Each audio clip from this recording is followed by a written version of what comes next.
Environment and agro association ও আলোকিত নারী foundation যৌথভাবে বন্যার্তদের প্রতি সহযোগিতার হাত বাড়িয়ে দিয়েছে।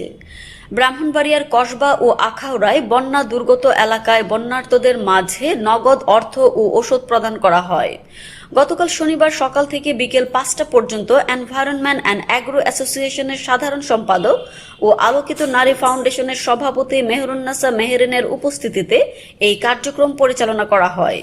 এ সময় উপস্থিত ছিলেন আজকের ব্রাহ্মণবাড়িয়ার সম্পাদক আবু নাসের রতন, সাংবাদিক আবুল হাসনাত অপু, সাংবাদিক নাজু, সাংবাদিক শাহগীর মৃদা এবং সাংবাদিক সুমন সহ আরও অনেকে।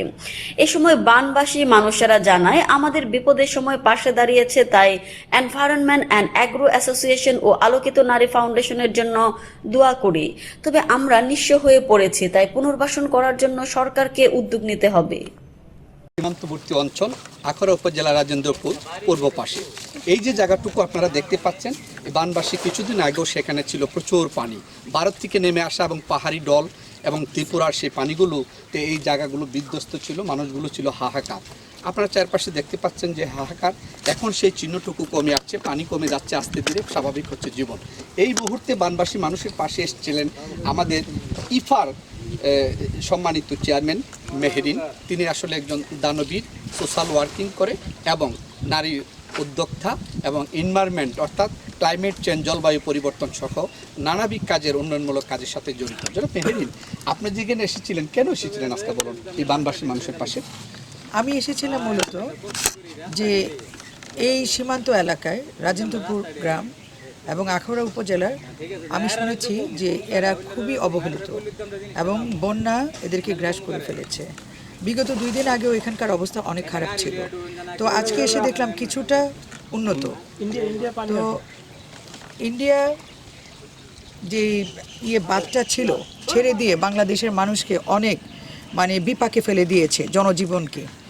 তো আজকে দেখলাম যে কিছুটা যেহেতু উন্নত আছে, সেই জন্য আমি আজকে এখানে আসতে পেরেছি এবং আমি আমার সংগঠনের পক্ষ থেকে এসে মানুষকে পাশে দাঁড়ানোর চেষ্টা করেছি, মানুষকে কিছুটা সহযোগিতা করার হাত বাড়িয়ে দিয়েছি। আমি চাইব আমার মতো এমন নারীরা এবং পাশাপাশি পুরুষরাও যেন সহযোগিতার হাত বাড়িয়ে দিয়ে যারা অবহেলিত এবং সাহায্যের জন্য কাতরাচ্ছে তাদের পাশে দাঁড়িয়ে বাংলাদেশের মানুষের জনজীবনকে উন্নত করার জন্য এবং সহযোগিতা করার জন্য আমার আহ্বান থাকবে। মেহেরিন, আপনার সঙ্গে আমরা আরও একটু কথা বলবো। এই বানবাসী মানুষের পাশে আপনি এসে দাঁড়িয়েছেন, অত্যন্ত চমৎকার এই সীমান্তবর্তী অঞ্চল।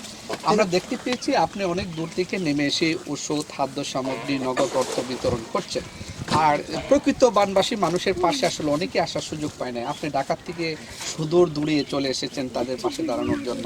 আচ্ছা, আপনাদের তাদেরকে কি কি দিচ্ছেন আপনি? আমি মূলত দিয়েছি নগদ অর্থ, পাশাপাশি কিছু শাড়ি, লুঙ্গি, তারপর আপনার ওষুধ আর খাদ্য সামগ্রী। আসলে বানের পানি যখন নেমে যায় তখন বিভিন্ন ধরনের রোগ প্রতিরোধ ব্যবস্থা হয় এবং রোগের আক্রান্ত হয়। সেই আক্রান্তের কথা চিন্তা করে মেহেরিন আসলে প্রয়োজনীয় ওষুধপত্র, অন্ন, বস্ত্র, নগদ অর্থ সহ তিনি আপনাদের মাঝে চলে এসেছেন।